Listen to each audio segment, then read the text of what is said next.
The sky over Earth hadn't looked the same since the Empire came.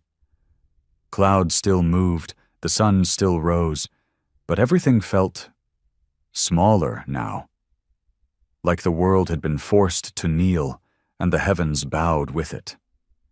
Connor Thane remembered the first wave.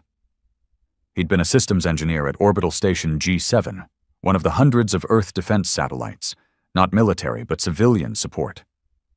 Then the skies opened, black metal stretching like claws across the stars, the so-called Sovereign Armada.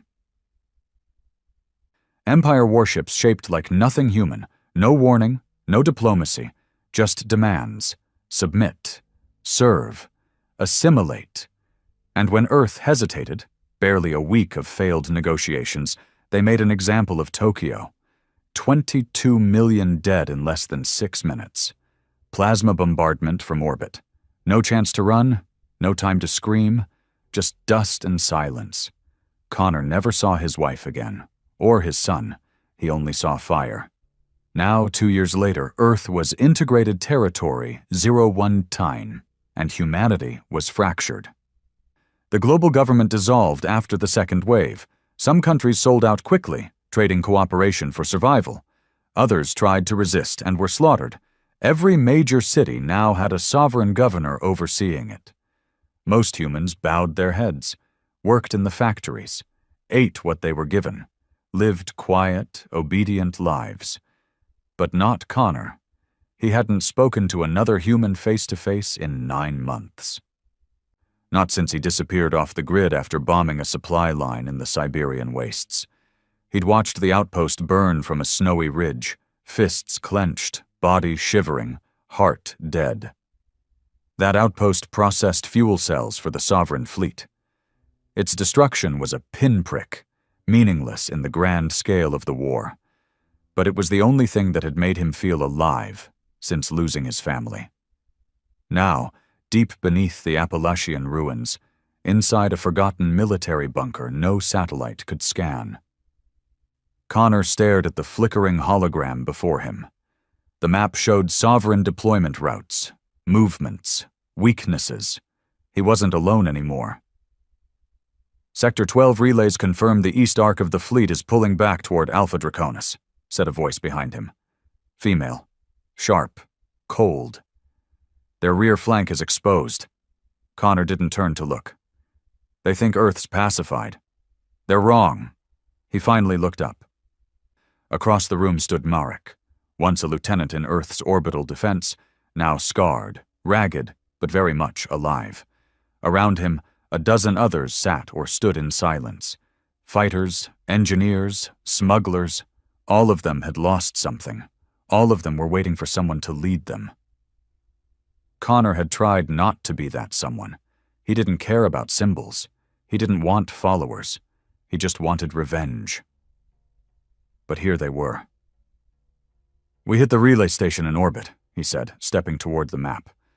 We cut their comms, then hit the terraformer unit in Brazil, forced them to reroute resources, get them scrambling. One of the younger men, a wiry scout named Nico, shifted nervously. They'll retaliate, hard. We don't have the strength for full confrontation. Connor's eyes narrowed. We don't fight head-on. We bleed them. Every step they take on our soil, we make them regret it. Another pause. The silence in the room wasn't fear. It was weight. These weren't soldiers anymore. They were ghosts. Shadows. Survivors of a war most had already lost. They destroyed Earth once, Connor said quietly. They broke our spine and pissed on the ashes, but they forgot something. He turned, his voice rising like the heat of a long, dormant fire. We're human. We don't kneel forever. The map flickered again, and a new signal pulsed across the display. An Empire cargo ship entering low orbit, unescorted. Connor grinned. Prep the launch deck. Tonight, we remind the Empire who they're dealing with. They came expecting obedience. They're about to meet war. The room pulsed red as sirens went silent. leaving only the low hum of engines buried beneath 2 miles of rock and steel. The old Cold War-era bunker hadn't been built for spacecraft, but over the past year, it had been reshaped by desperate hands with stolen parts. Every bolt, every relay, every strip of shielding had been taken from scavenged crash sites or black market deals made with blood and secrets. It was crude, barely functional, but it could fly. Connor stood in front of the hangar bay doors, gear strapped tight, pulse steady. He didn't feel nerves anymore. Not since Tokyo. He'd passed the point of fear. Now there was only calculation. Merrick approached with 2 men, Juno, a quiet explosives expert with half a face burned off, and Eric, a broad-shouldered brute who used to work for a sovereign-approved security corps before defecting. None of them spoke as Connor checked the magnetic clamp on his pulse rifle. "You sure about this target?" Merrick finally asked. Connor nodded once. "Sovereign logistics freighter, unescorted, autopilot, minimal risk, maximum disruption. We plant the virus on its nav core, reroute it to crash into one of their refueling hubs on Europa." "Big fireball," Eric muttered. "Big message." "Exactly." Merrick looked uneasy. "If they trace the hack—" "They won't," Connor said sharply. "The virus is coded with a sovereign root protocol. It'll look like internal sabotage." Juno tilted his head. "They'll purge someone from their own ranks to keep up appearances." Connor's jaw tightened. "Let them. Maybe they'll start distrusting each other." That was the real strategy, not just fire and blood, but paranoia. If the Empire began questioning its own people, its own structure, then rot would set in. Empires didn't fall by being pushed. They fell when they started eating themselves. Connor turned toward the shuttle. A slim, ugly thing.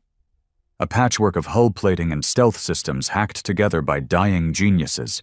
Its call sign was painted in black across the nose. Wraith 4, quiet, fast, deadly. As the hatch hissed open, Connor gave one last glance toward the others in the hangar. Mechanics. Technicians, fighters, survivors. Most stared back with tired eyes. No hope. Just purpose. He didn't believe in speeches. Words didn't matter anymore. So he said nothing. Just climbed in, strapped down, and waited as the bay doors opened like a wound into the night. The black of space swallowed them whole.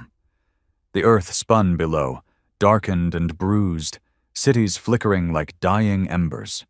Above, the stars looked indifferent, cold, watching. Inside the Wraith, Eric flew tight and low, keeping their signal shadowed behind the curvature of the planet. No beacons, no chatter, just radio silence and the rhythm of breathing. Connor sat beside Juno in the rear, watching the readings spike slowly as they neared the cargo ship's outer perimeter. It was a behemoth, a sovereign freighter built for bulk. 1/2 kilometer long, sluggish, but armored like a tank. If it had been crewed, this would have been suicide. But this one was on automated routing. No heat signatures, no escorts. Just cargo and machines, which made it perfect. "Approach vector clean," Eric said over the comm. "Latching in 60 seconds. The Wraith spun slowly, belly up, and extended its docking claws. The claws were old mining equipment, now modified to puncture the Sovereign's hull and establish an override link. A shudder rocked the small ship as the claws clamped down. Juno was already moving, carrying the viral implant in a reinforced case. Connor followed, rifle ready, though the likelihood of contact was minimal. They entered through a maintenance shaft. One Juno cut open with a thermal arc tool. The air inside the freighter was sterile and cold. Lights flickered as systems registered the intrusion, but no alarms sounded. The autopilot AI had no defensive protocols. Not for something like this. As they moved through the narrow corridor, Connor couldn't help but think how clean it all was. Too clean. The Empire loved perfection. Their ships felt more like hospitals than military crafts. No human design quirks, no dirt, no life. It made him sick. At the nav core, Juno knelt and began to work. Wires snaked out, interfaces glowed. The virus, a synthetic data parasite built by a rogue AI programmer who died during a raid 6 months ago, slithered its way into the system like a snake in water. "Upload 20%, Juno murmured. "No resistance. It's accepting the signal." Connor kept his eyes on the hallway, rifle raised. He hated this part. The waiting, the silence. His thoughts always found their way back to that day. The flames, the screams that cut off too fast. Tokyo was supposed to be a city of peace. His wife, Lena, had been teaching at the university. His son, Marcus, had just started kindergarten. They never had a chance. Just a blinding flash, a shockwave, and ash. "Upload complete," Juno said. Connor exhaled. "Good. Let's move."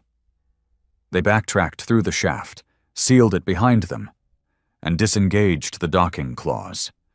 The Wraith spun away into the black, systems re-engaging. The freighter remained still, unaware of what had just happened. It had 20 minutes before it veered off course and slammed itself into a sovereign refueling depot near Europa. The explosion would wipe out half their fuel stock in that region. It wouldn't win the war, but it would buy time. Time and fear. As Eric guided the Wraith back toward Earth, Connor stared out the viewport. Stars blinked silently. Somewhere out there, millions of sovereign troops were gathering, strategizing, preparing to crush the last sparks of rebellion. They didn't know the fire was just starting. The debrief was short. Connor didn't care for protocol. The mission succeeded. No casualties. Minimal exposure. That was enough. He walked through the lower levels of the base, past the med bay, past the storage units where young recruits trained in silence. No simulated combat, no VR bullshit. Just knives, dirt, and discipline. In the command room, Marek was waiting. "We intercepted a sovereign broadcast," he said quietly, tossing a data chip to Connor. He slotted it into the table console. The hologram flickered to life. A sovereign governor, scales glittering under harsh white light. One of the reptilian breeds, eyes cold, voice dry. "We are aware of the recent sabotage," it said. "Rest assured, those responsible will be eradicated. Earth is not a battlefield, it is a colony. Order will be restored." The recording cut. Connor didn't blink. "They're scared," Marek nodded. "For the first time since the invasion." Connor leaned against the table, arms folded. "We need to go bigger." Marek raised a brow. "Europa's a major target. What's bigger than that?" Connor's voice dropped low. "We hit the governor's tower in Chicago." Marek didn't speak right away. "That's suicide. Only if we go in loud. You're talking about deep core infiltration of a fortified alien base. That's not resistance work. That's assassination." Connor didn't look away. "Exactly." There was a long pause.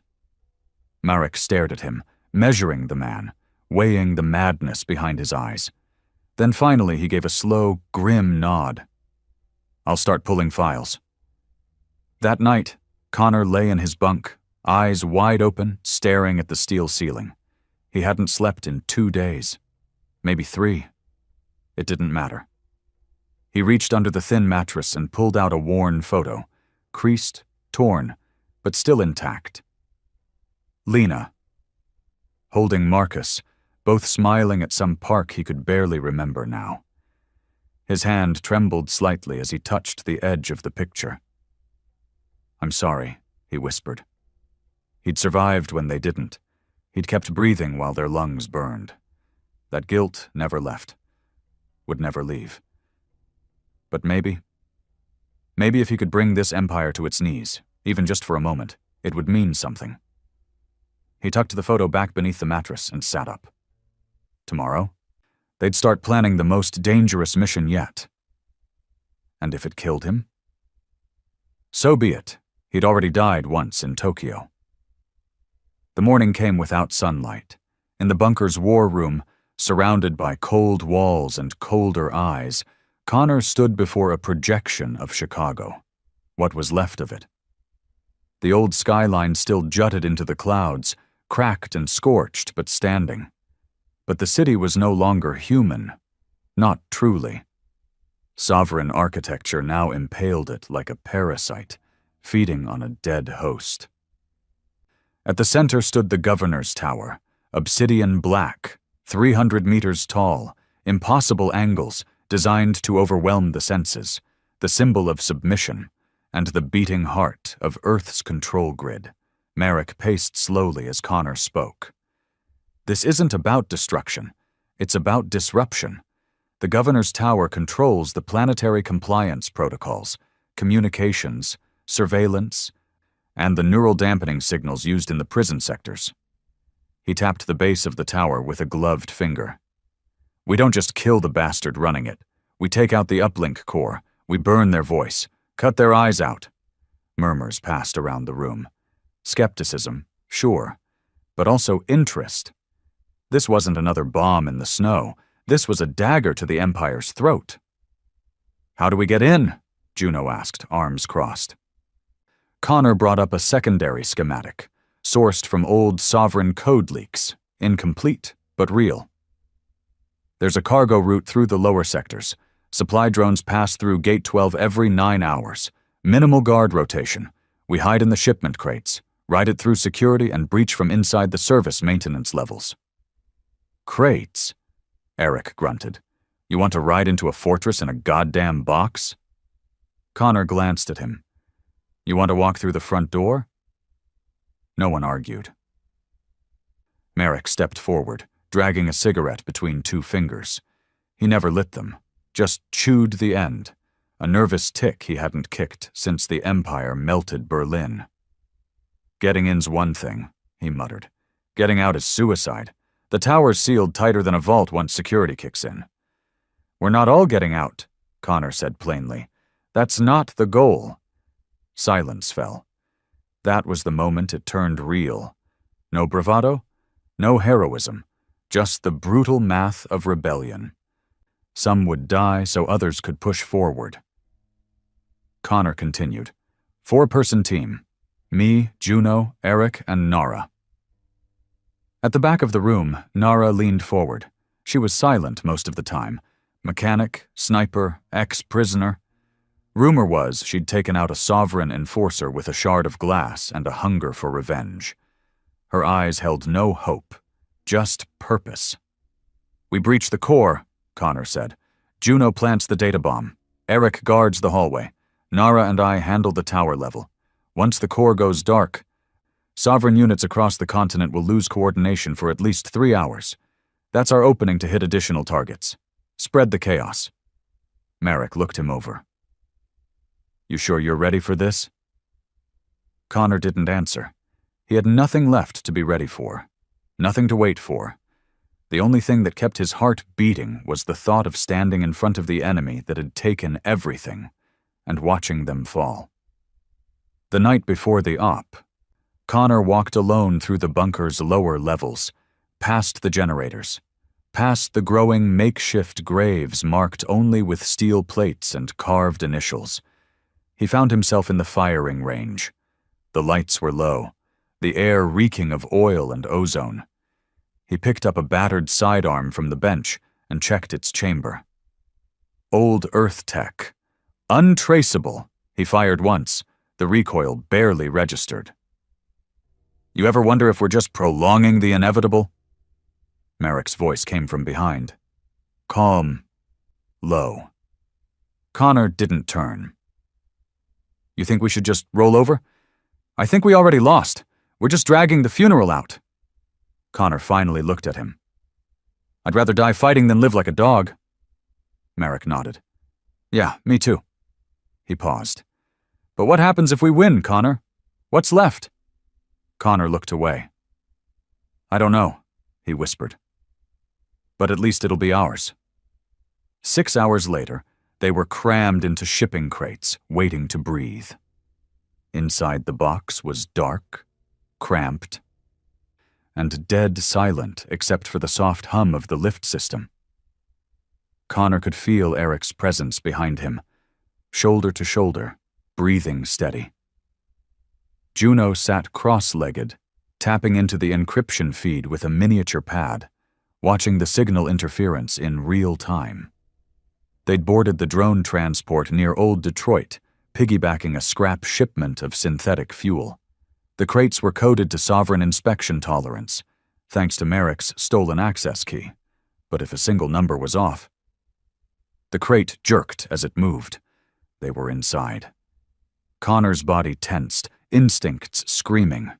He hadn't been this deep into enemy territory since the first year of the war, when he and Lena had tried to evacuate refugees through an abandoned orbital tube and watched it collapse in plasma fire.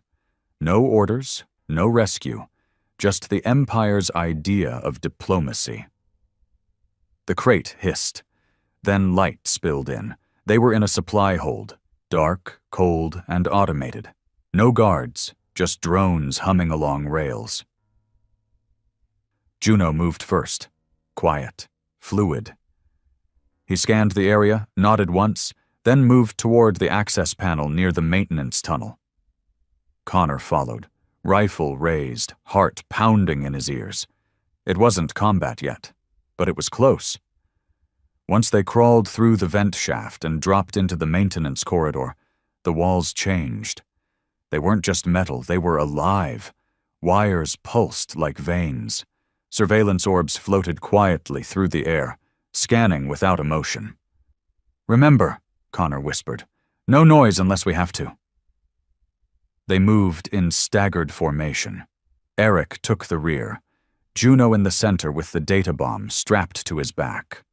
Nara moved ahead, scouting, eyes cold and alert. The sovereign design made human movement difficult. The hallways were narrow but twisted in unnatural curves. It was like walking through a creature's spine. They passed through 4 junctions, disabling the drones with Juno's interference bursts. At the 5th corridor, Nara raised a hand. Footsteps. Connor froze.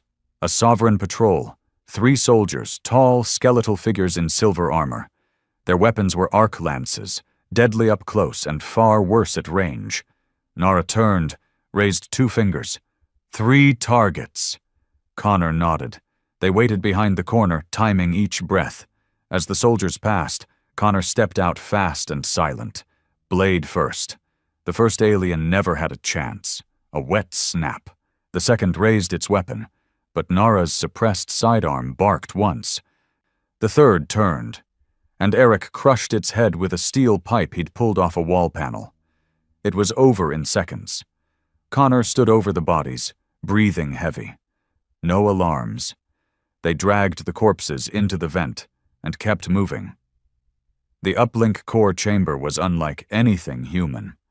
A massive column of shimmering energy pulsed in the center of a vertical shaft. The walls glowed with cascading data. The neural dampening array hummed above like a god's heartbeat. This was it. Juno moved fast, setting the charges. The data bomb was a virus, yes, but also a detonation trigger. Once the code unraveled the encryption, it would overload the uplink and send a feedback loop through every sovereign system on Earth. They'd be blind for 3 hours. That's all they needed. Connor turned toward Nara. "Go with Eric. Secure the stairwell. Buy us time." They nodded and vanished down the corridor. He stayed with Juno, watching the man work. Each keystroke felt like a countdown. "How much longer?" he asked. 3 minutes, a soft hum echoed through the chamber, then a cold voice in the air. "Human signatures detected. Core compromised. Alerting security." Connor's blood froze. They were out of time. "Speed it up," Juno's fingers flew. Almost a thunderous slam shook the hallway. Eric's voice crackled in the comm. "We got company." Connor moved to the doorway and peeked. Down the stairwell came sovereign soldiers, more than 6, maybe 10, all armed, fast. "We hold here," he shouted. Juno didn't flinch. 90 seconds. Connor opened fire. The hallway lit up in pulses of blue. Aliens fell, others surged forward. Eric roared as he smashed through 2 with sheer mass. Nara fired calmly, like she was born for this. Connor ducked a lance shot, rolled behind cover, popped up, and put 2 rounds into a sovereign's throat. It wasn't enough. They were coming fast. Too fast. 10 seconds, Juno shouted. One of the soldiers reached the doorway. Lance raised, and Juno slammed the detonation pad. The core flared. A scream echoed, not from a throat but from the very walls. Lights exploded. Systems sparked. The floor trembled. Then, silence. Connor turned. The uplink was dead. Smoke rose from its core. The shimmer was gone. He smiled through blood. "We did it." Juno collapsed, coughing. "We need to go. Now." Connor pulled him up and ran toward the stairwell, where Eric and Nara were barely holding ground. They ran. No plan. No extraction. Just fire behind them and a crippled empire in their wake. Smoke poured from the stairwell as the team ran. The sovereign governor's tower shook with internal failure, ribs collapsing around a dying heart. Sparks spat from wall seams. Systems shorted out with electric shrieks. What was once a monument to fear now cracked and bled like the Empire's arrogance. Juno was limping. The feedback surge had hit him hardest, his neural stabilizer fried mid-upload. His jaw was clenched. Blood dripping from his ear, but he didn't complain. Connor had one arm around him, rifle in the other. Eric and Nara led the way, clearing the path forward with short bursts and brutal strikes. They were past strategy now. This was survival. As they reached level 23, a maintenance deck half consumed by fire, Nara paused, back pressed against the wall, hand raised. She peeked around the corner, then ducked back fast. "Blockade! 4 sovereigns! Heavy armor!" "Alternate route?" Connor barked. She shook her head. "This is the last corridor to the utility shaft. Everything else is locked down." Connor's mind raced. That shaft was their only exit. A vertical tunnel that ran from the tower's central power stack all the way down to the underground tram tunnels, which connected to the old sewer system. Merrick had mapped it weeks ago. It wasn't guarded. It wasn't even officially listed. But if they couldn't reach it, they were dead. "We go loud," Eric said simply, checking his remaining charges. He had 3. Just enough. Connor locked eyes with him. "You sure?" The big man grinned, a bloody, exhausted grin. "They came to our world with fire. Let's give it back." Before anyone could argue, Eric charged around the corner and roared, an animal sound that echoed down the steel corridor. The sovereign soldiers turned. Too late. He threw the first charge and dove forward. It exploded mid-air, ripping one of them apart and knocking the others off balance. Then Eric was among them. No subtlety, no cover, just fists, fire, and fury. He took 2 down before the third drove a lance through his stomach. Connor turned to run, but Juno grabbed his arm. "Wait!" Eric was still fighting.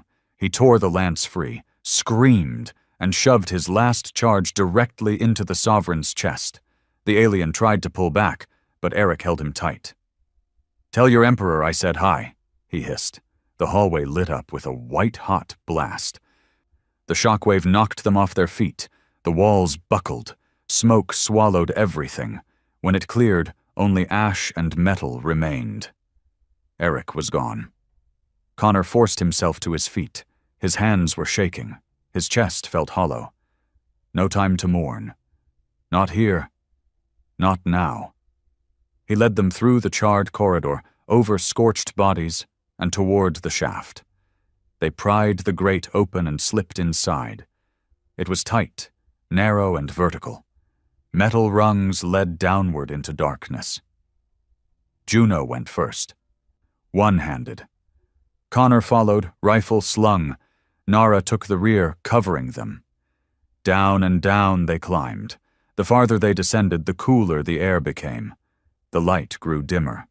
The tower faded above them, a dying god retreating into the clouds. When they reached the bottom, Connor dropped to the grated floor and looked around.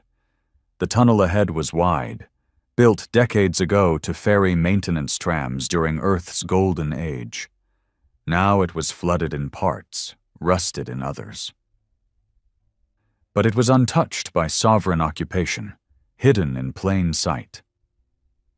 They ran. The extraction point was buried beneath an abandoned train depot outside the city limits. Marek had parked a crawler there, a low-profile armored vehicle disguised as an old mining rig. It had no weapons, just shielding and wheels. Enough to get them home. By the time Connor, Nara, and Juno stumbled into the vehicle bay, they were filthy, limping and coughing soot. Marek met them at the door, eyes scanning behind them. "Where's Eric?"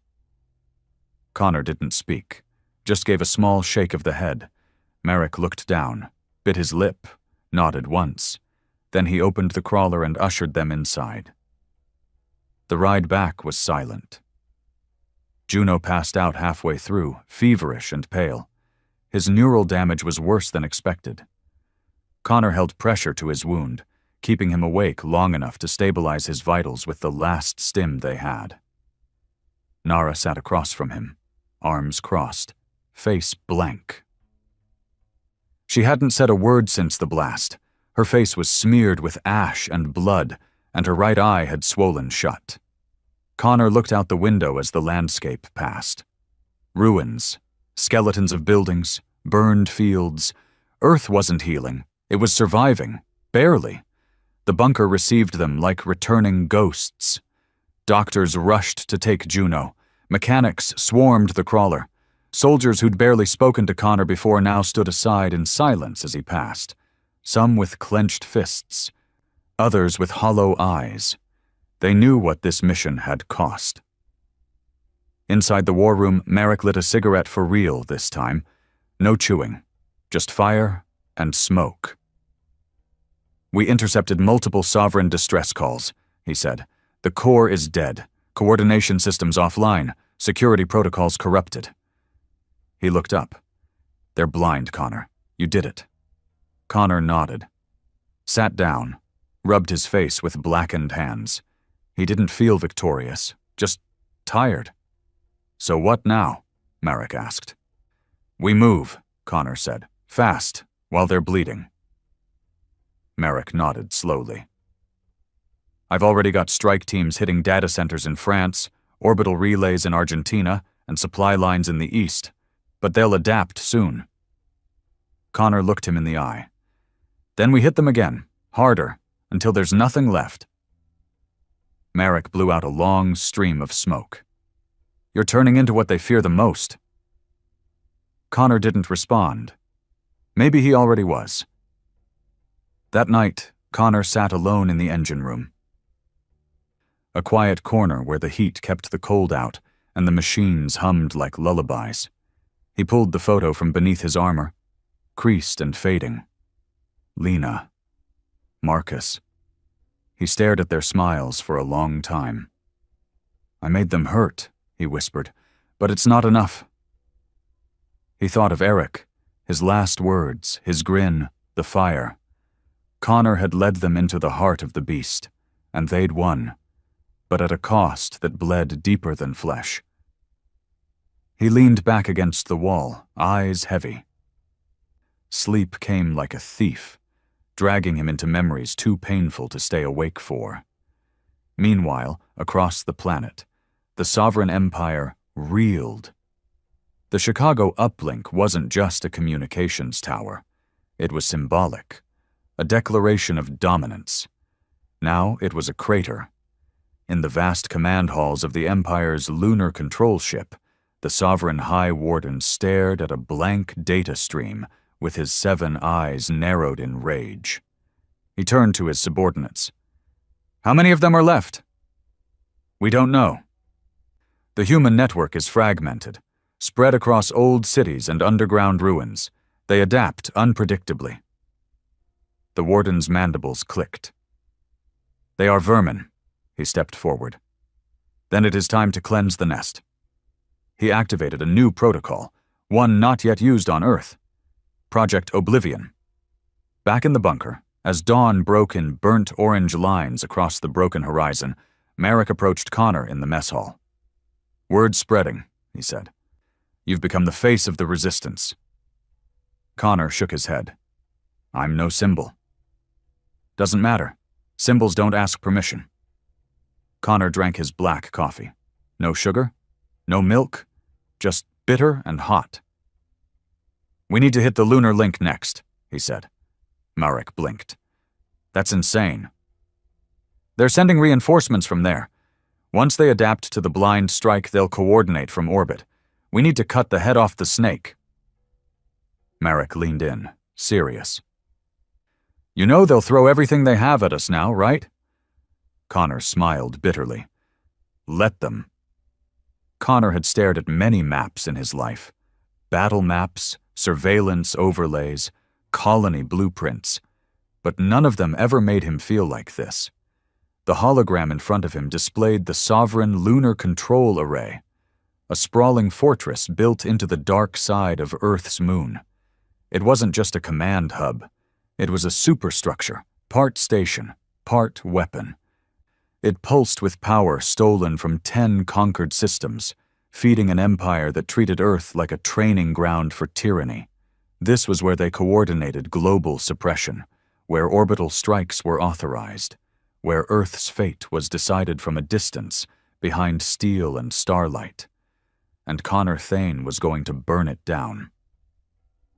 "This is madness," Merrick said again, pacing behind him.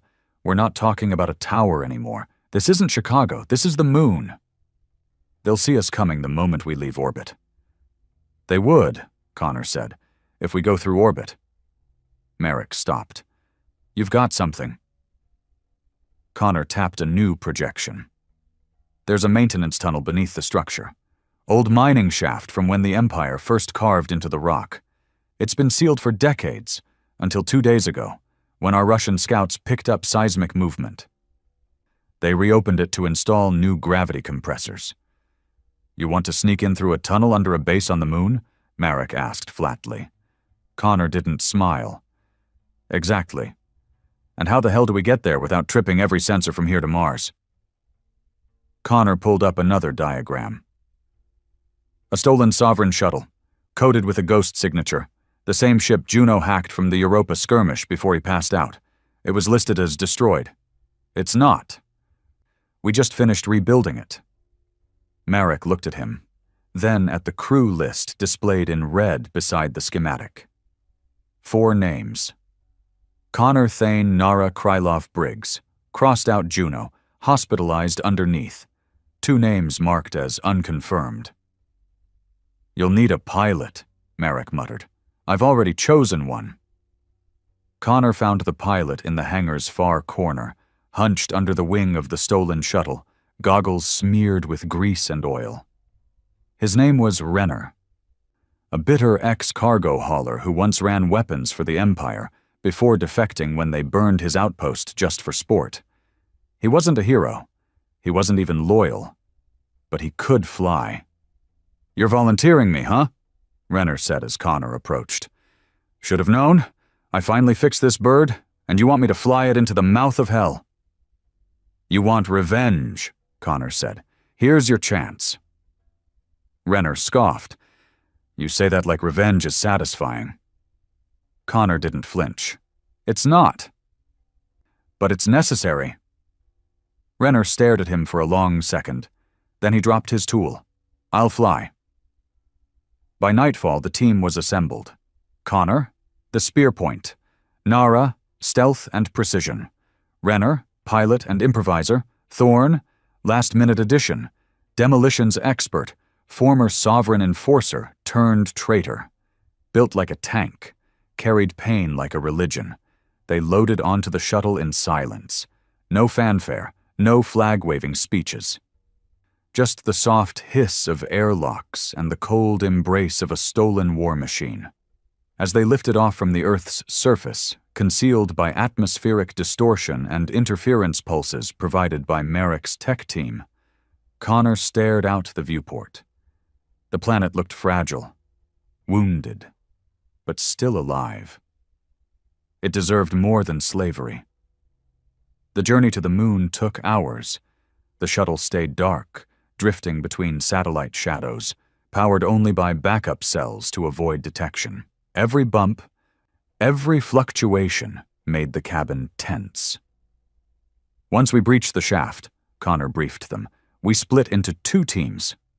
He nodded to Nara and Renner. You two handle the relay jammers. We need to block all outgoing alerts before we hit the core. Then to Thorn. You're with me. We breach the control center and rig it to blow. Renner tilted his head. And how do we get out? Connor looked him in the eye. We don't. A heavy silence fell. Renner opened his mouth to protest, but Nara cut him off. We knew what this was. Connor nodded.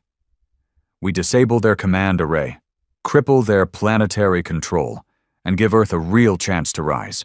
We don't need to live through it. We just need to finish it. They reached lunar orbit at 0400. The stolen ship slipped through the Empire's early warning grid like a phantom.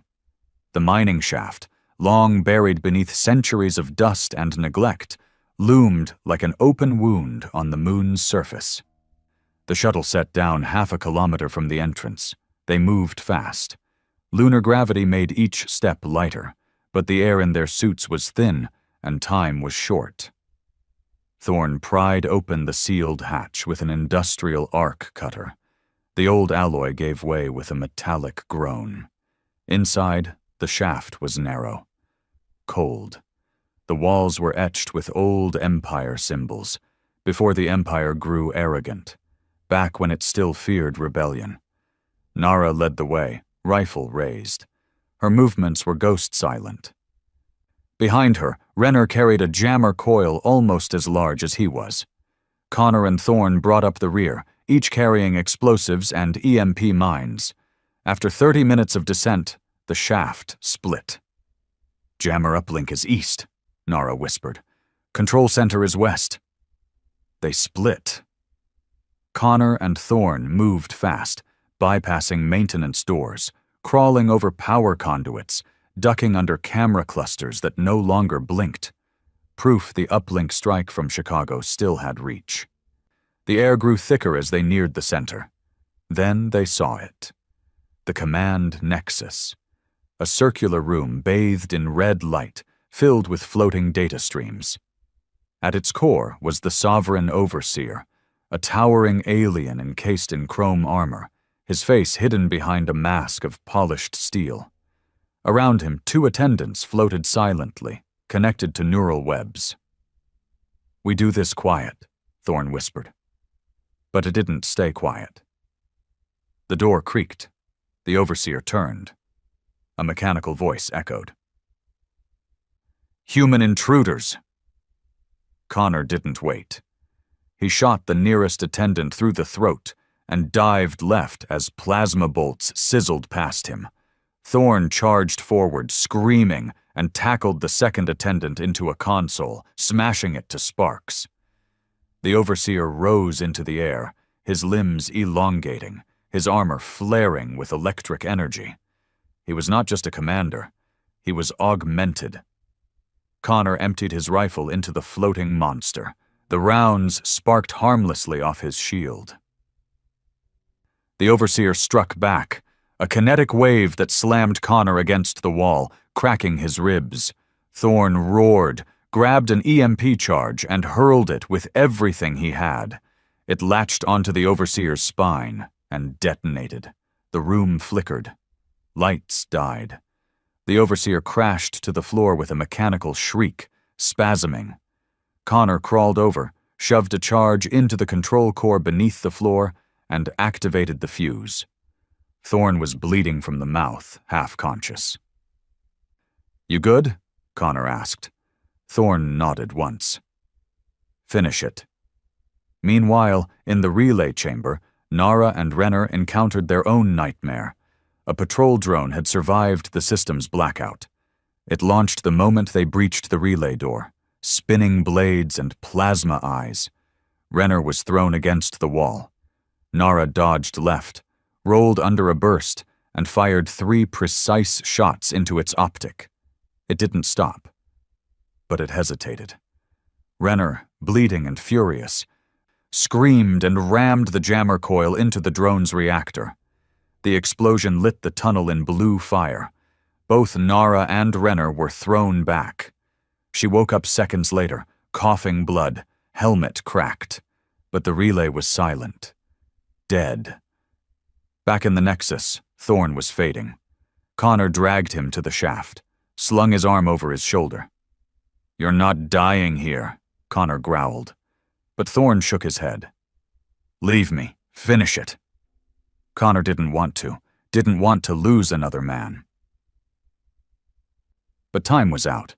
He nodded once. "Thank you." Thorne gave him a weak smile. "Make it count." Connor ran. The charges blew 2 minutes later. The lunar command array ruptured in a shockwave that could be seen from Earth. The tower, the overseer, the entire chain of control, gone in fire and ash. Connor's suit was torn, his lungs burned. He barely reached the extraction beacon before collapsing. But Nara found him. She dragged him to the shuttle. Renner was there too, burned, limping, but alive. They launched just as Sovereign reinforcements arrived. The ship shuddered through enemy fire, but held. Behind them, the moon burned. On Earth, Merrick stared at the data feed as the signal flatlined. He didn't speak. Then, news rolled in. Sovereign orbital defenses had gone dark. Earth's jamming zones were fading. The planet could breathe again. "They did it," someone whispered. Marek's eyes welled, but no tears fell. "Start the broadcast," he said. A message began transmitting across every ruined city, every prison block, every resistance cell. "The moon is free. The Empire bleeds. Rise." The world didn't celebrate, not at first. When the message hit, "The moon is free. The Empire bleeds. Rise." There wasn't applause, no chants, no flags, just silence. And then, all at once, movement. Across the continents, shadows shifted. In New Nairobi, workers in Sovereign biolabs turned their tools into weapons and took over the facility, killing their handlers with lab scalpels and fire. In Old Toronto, prisoners broke free using a smuggled charge, flooding the tunnels in screams and gunfire. In the Siberian mining colonies, exiled humans sealed the shafts with explosives, trapping 3 Sovereign supply officers underground. Within 12 hours, over 200 separate uprisings ignited across the globe. Earth wasn't rebelling. It was reawakening. In the Appalachian bunker, Connor sat with cracked knuckles and swollen ribs, watching it unfold. Merrick stood beside him, stunned. "You lit the fuse," Merrick whispered. "Now the whole powder keg's going." Connor didn't feel victorious. He felt cold. The transmission from the moon was only part of it. The truth, that the Sovereign were vulnerable, had broken something deeper than fear. People weren't just resisting anymore. They were killing. And the Empire would answer. "Anything from the sky?" Connor asked. Merrick's face darkened. "They're quiet. Too quiet." He tapped a button, and a grim report loaded on screen. "Empire Protocol, Project Oblivion." Connor leaned in. "What the hell is this?" "Worst-case scenario," Merrick said. Burn everything that resists. No more governance. No more occupation. Just extermination. Connor stared at the words. His hands clenched into fists so hard his knuckles cracked. "Where?" he asked. "Started in southern Africa. Targeted scorch zones. Now expanding east." "How many dead?" Merrick didn't answer. Connor slammed the table. "How many?" Merrick looked away. "Over 6 million. In under 4 hours." The screen flickered. Another feed came in. Live footage. A city once called Durban, now a crater of flame. Empire drones descended like black rain, vaporizing entire blocks.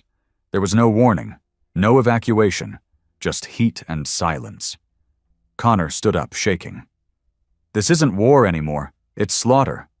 Merrick nodded. "And it's only the beginning.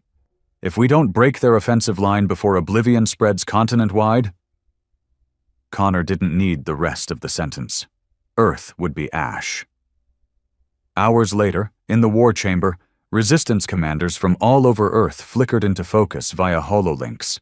Some were military, some barely soldiers. All were desperate. Connor stepped up. The man who'd bombed the tower. The man who came back from the moon. The man people now followed. He looked at each face and spoke clearly, with no rehearsed lines. "We don't have the numbers. We don't have the tech. And if we keep fighting scattered, we'll be gone in a week." Silence. Oblivion has already taken millions. They'll purge the planet, then move on like we were a failed experiment. We cannot let them decide how humanity ends. He leaned forward. "So we give them something they don't expect. One last offensive. Coordinated. Relentless. We hit their central control hub in the Amazon basin, their last orbital uplink facility. It's shielded, guarded, buried beneath a fortress.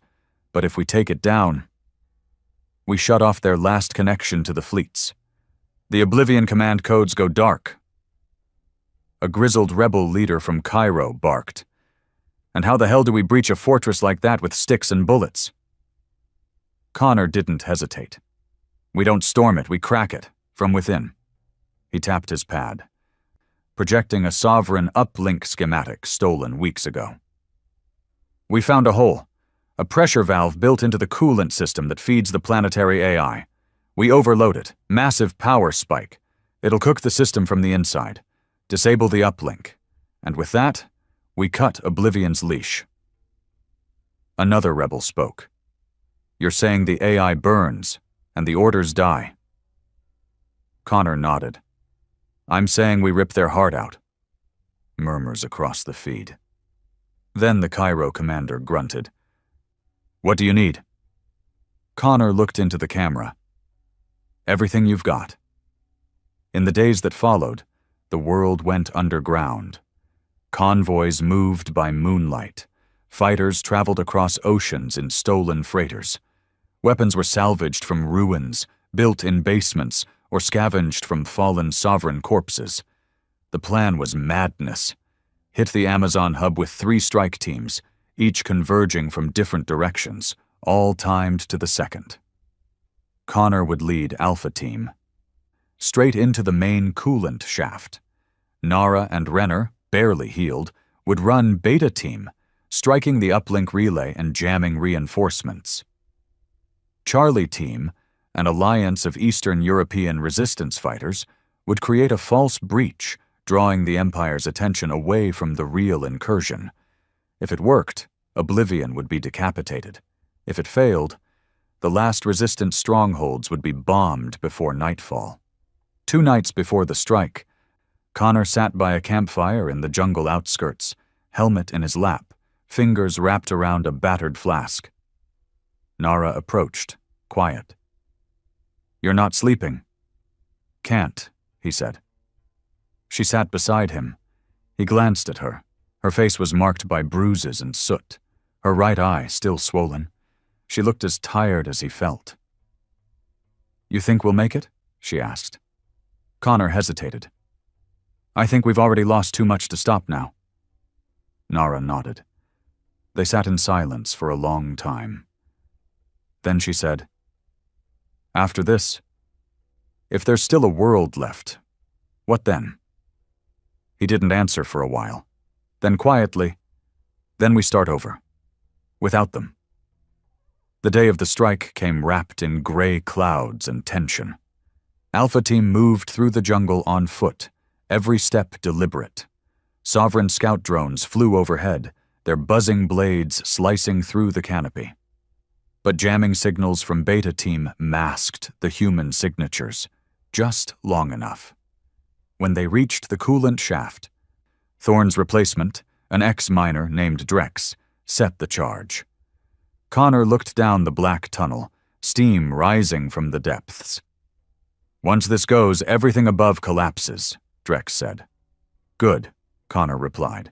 "We're not here to take prisoners." "Just a question," Drex muttered. "You think they'll remember us?" Connor looked up towards the invisible sky. "They won't have the chance."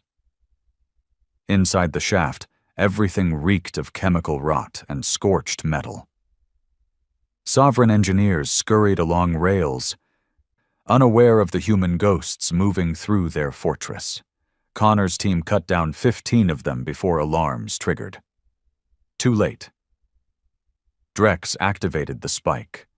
A deep hum shook the floor. The coolant system groaned under pressure. Above them, Sovereign units scrambled, but the jammers held. For now. Connor opened the uplink. "Nara, status? Beta Team in position. Relay hit. 10 more minutes." "Charlie?" Marek's voice crackled in. "They're taking heavy fire but holding. Enough of a distraction." "It's working." Connor closed his eyes. Just a little longer. But then, a new signal pierced the comms. Sovereign override. The AI was trying to reroute Oblivion through an auxiliary uplink. Damn it. "Renner, listen, the AI's adapting. You have to destroy the whole relay, not just jam it, overload it." Renner's voice was strained. "We're still inside." Connor didn't blink. "Then get out or don't, but finish it." The line went dead. He stared at the console. Then, light. The jungle above flashed white as the relay tower exploded, collapsing into dust and flame. A moment later, the coolant spike detonated. The shaft cracked. Sovereign engineers screamed as the core burst in a pillar of superheated fluid, melting everything. Connor barely made it into a maintenance tunnel before the collapse.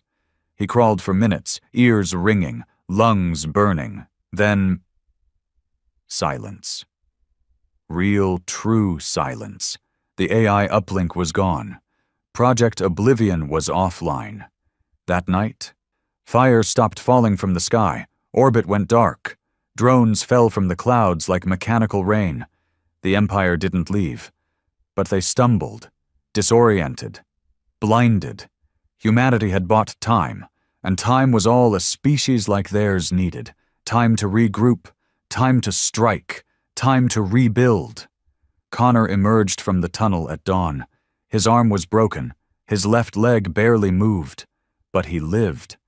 Above him the sun rose on a smoking forest, and in the distance, gunfire still echoed. But he smiled. Not because the war was over, because they still had a war to fight. 10 days after the fall of the Amazon uplink, Earth was still standing.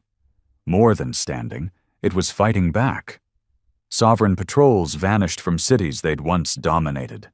Their air control systems flickered, then died. Colonies once too scared to speak out now rose up in coordinated strikes, cutting deep into alien command structures with knives, rifles, and rage.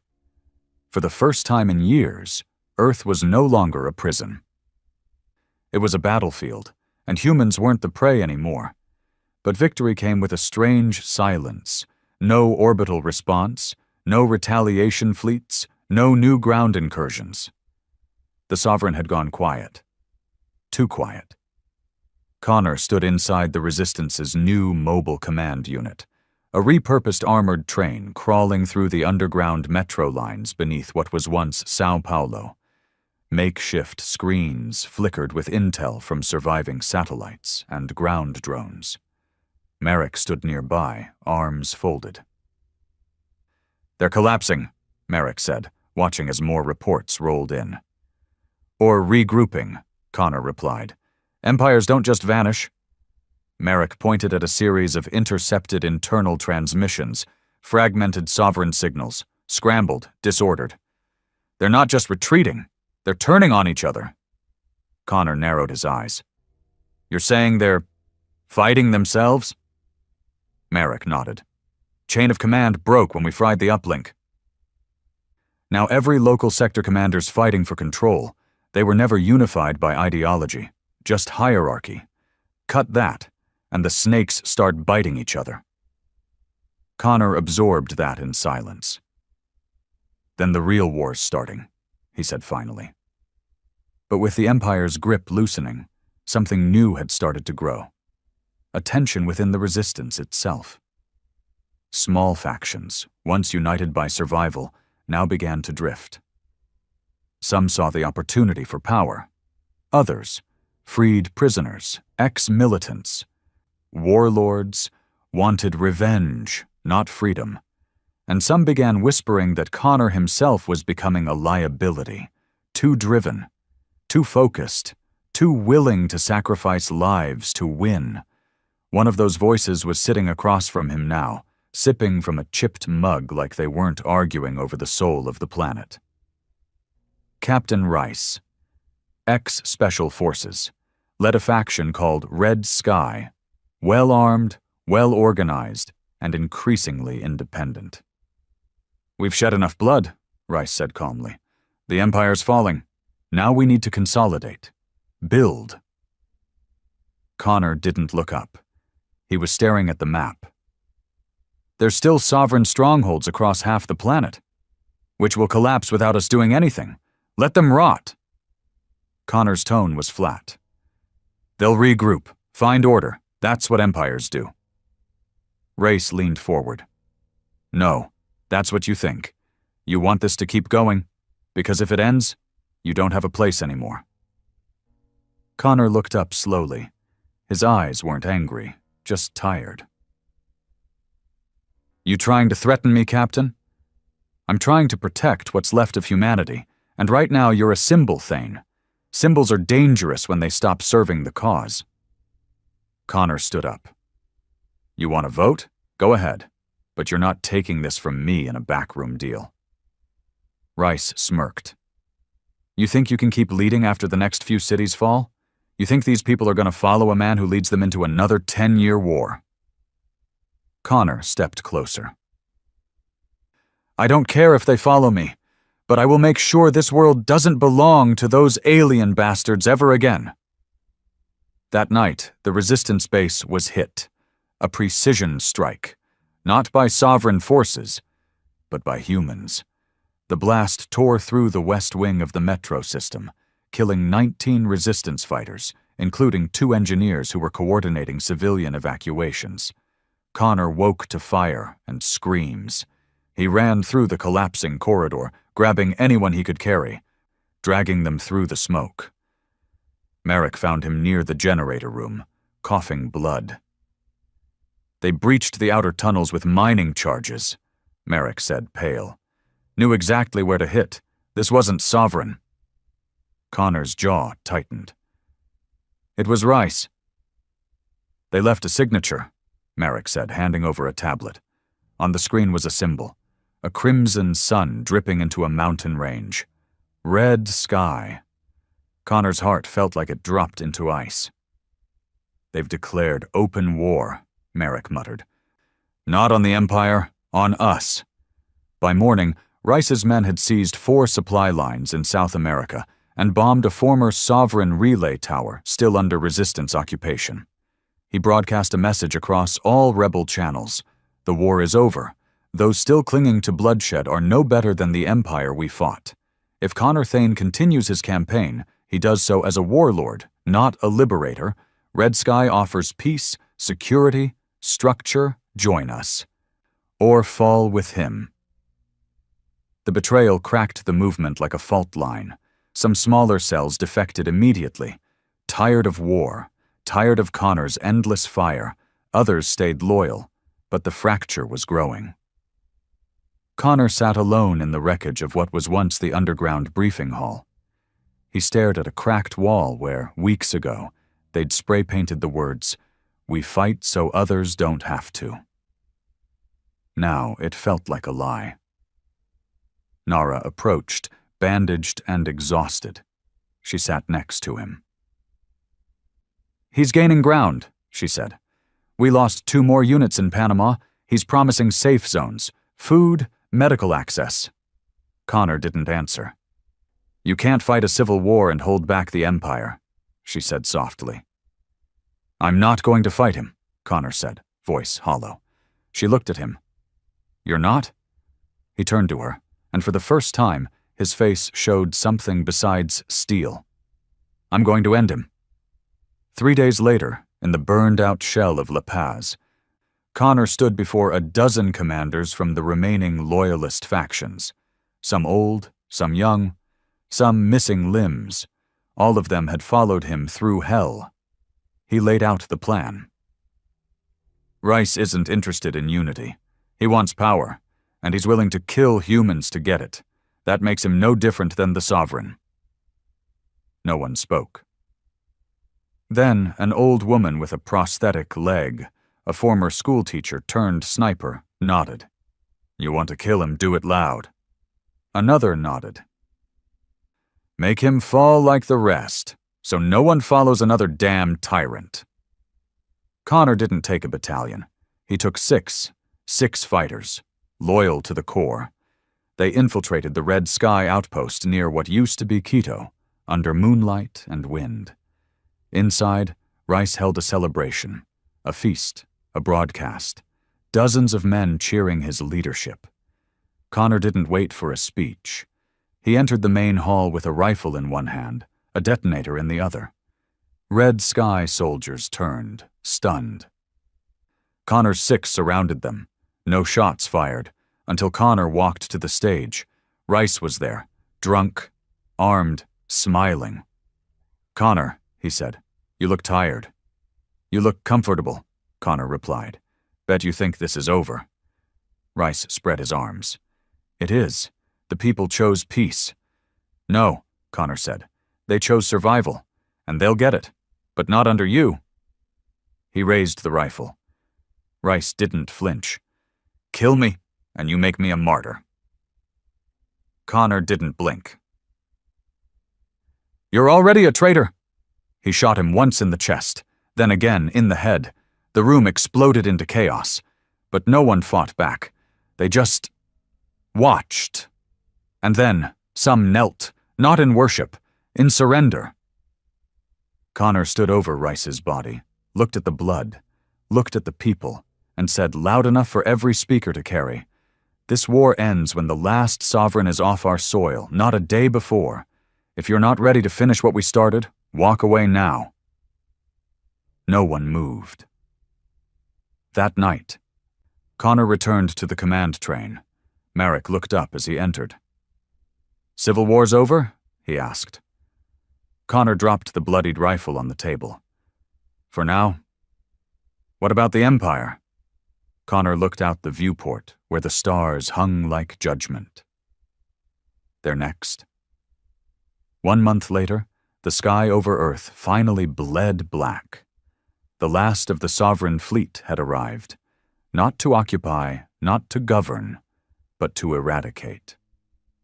Oblivion's failure had triggered an older, deeper directive, Protocol Exos 9. No more containment, no more diplomacy, complete planetary annihilation. 15 colossal dreadships orbited above, each larger than Earth's continents, built to hollow out worlds and strip them bare. Death, not with missiles, but with silence. They didn't need to invade. They only had to wait. Once the orbital cannons were charged, Earth would be vaporized sector by sector, city by city, until the world was just another scar on the sovereign star maps. But humanity wasn't finished. Not yet. Inside the new Resistance Command Station, dug into the remains of Mount Weather in North America, Connor stood at the heart of chaos. Screens buzzed with countdowns. Explosive engineers loaded the last of the anti-orbital warheads. Pilots reviewed schematics of sovereign dreadships taken from years of stolen data. Commanders barked orders. Merrick stepped beside Connor, his face pale and lined. "They're aligning for planetary fire," he said. 24 hours. Maybe less. Connor's eyes were locked on the dreadship schematics. "Then we strike first." Merrick scoffed. "You mean we die first?" Connor didn't flinch. "Same difference. If we hit the core reactors of even 3 of those ships, chain reactions will destabilize the fleet's orbital balance, could knock the others out of formation." "That's a could, Connor. That's not strategy. That's suicide." Connor finally turned to him. "I'm not asking you to come. I'm asking you to give the rest of Earth a chance. This isn't about me anymore." Merrick looked down at the floor. "You always knew it would end like this, didn't you?" Connor didn't answer. He just walked. The launch deck was carved into the side of the old mountain range, exposed to the cold, sharp wind. 3 black Seraphs, modified sovereign dropships, stood prepped and ready. Human hands had re-engineered their systems, armed them with Earth-made plasma cores, and painted their hulls matte black to vanish against the stars. Connor boarded the first. Nara was already inside, seated with her gear checked and eyes empty of fear. Renner was at the helm. "We got clearance from the outer jammers. We go up through the polar blind spot. No guarantees we don't get blown out of the sky on entry." Connor strapped in. "We've had worse odds," Renner grunted. "Can't argue that." In the second Seraph, a strike team of 30 volunteers waited. Former prisoners, soldiers, scientists, even a kid barely old enough to shave. All of them had seen too much, lost too much. In the third, Marek stood by the cargo bay, holding the detonators and overrides. Connor had begged him not to come. Marek came anyway. "If you're going to hell," he'd said, "you'll need someone who knows the back door." As they broke atmosphere, fire greeted them. Sovereign scouts spotted the Seraphs mid-climb. Laser volleys ripped through the clouds, chasing the rebels into the vacuum. Renner flew low and fast, dodging debris and feedback storms left from the moon's previous destruction. Smoke trailed behind them. One engine caught flame, but he kept going. The first dreadship came into view like a floating mountain, miles wide, covered in armor plates and solar sails. Connor stared at it through the viewport. "That thing could swallow cities." Renner checked his instruments. "Plan still stands?" Connor nodded. "Get me to the belly." "We breach at the power core." The Black Seraph slammed into the dreadship's underside like a hammer. Magnetic claws engaged. Plasma torches cut through hull plating. The breach began. Inside the Seraph, Connor loaded his rifle, looked at Nara, said nothing. She gave a sharp nod. They both knew what this was. They both knew it didn't end with survival. Once the breach opened, chaos poured in. Sovereign soldiers met them head-on, blade-armed, enhanced, monstrous. But humanity wasn't fighting to win anymore. They were fighting not to be erased. Connor led the charge, rifle blazing, carving a path toward the internal spine of the dreadship. Nara moved beside him like a ghost, picking off enemies with perfect precision. Behind them, human fighters fell one by one, but they kept advancing. No retreat, no surrender. They reached the reactor core after 40 minutes of hellish combat. By then, only 9 of them were still alive. Marek limped into the chamber. Detonator clutched in one bleeding hand. The core hummed, blue, alive, pulsing like a heartbeat. "It'll take 3 charges," Marek said, wheezing. "And we have 4. Connor set the first 2 without hesitation. Then Merrick staggered forward, pressing the third against a vital panel. Connor turned to him. "You're going back with Nara and the rest." Merrick chuckled, spitting blood. "Hell I am." Connor stepped closer. "You've done enough. You got us this far." "You brought us this far," Merrick whispered. "Now you finish it." Connor stared at him, eyes rimmed with grief. Merrick grinned. "Go." Connor stepped away. Nara handed him the final charge. "Where?" Connor looked at the core. "Dead center." She nodded, followed him, and planted it. The three of them ran back towards the breach point. Renner was already powering the Seraph. "We've got a sliver of time before this thing lights up like a supernova." "Where's Merrick?" he asked. Connor looked away. "Staying behind." No one argued. The Seraph shot away as the first dreadship detonated behind them. The explosion lit up the sky over Earth, brighter than any sunrise. The shockwave shattered two nearby dreadships off course, crashing them into one another in slow, burning agony. From the ground, the world watched it happen, and cheered through tears. But it wasn't over yet. The final phase of the plan required one last strike, on the dreadship command vessel, the mothership. Seated at the apex of the fleet formation, it hadn't moved, hadn't fired, because it was waiting. It had never spoken. But now it transmitted, across every channel, in every language. "You are insects. This was mercy. Now we bring extinction." Connor stared at the transmission. "No," he said aloud. "Now we bring vengeance." Renner was nearly unconscious from the strain, but he brought the Seraph within reach of the mothership's docking ring. Connor and Nara suited up for EVA, spacewalk entry. No one else had the strength left. No one else could finish it. Inside the command ship, everything pulsed with sovereign energy. Black halls, crimson light, gravity-defying architecture. Alien. Arrogant. They reached the bridge after minutes of climbing through internal shafts, dodging patrols, and moving under the cover of static. And there, on a throne of steel and silence, sat the Sovereign Prime. 10 feet tall, eyes like voids, wrapped in living armor that hissed and moved on its own. It turned to them and said, in flawless English, "You could have served. You could have become part of the Eternal Order." Connor raised his rifle. "We'd rather burn." The Sovereign Prime rose. The fight was not a battle. It was war, compressed into seconds. Connor dodged energy blasts, flanked the monster with Nara, firing round after round into its shielded frame. But it didn't stop. It crushed Nara against a pillar, her shoulder shattered, but she kept shooting.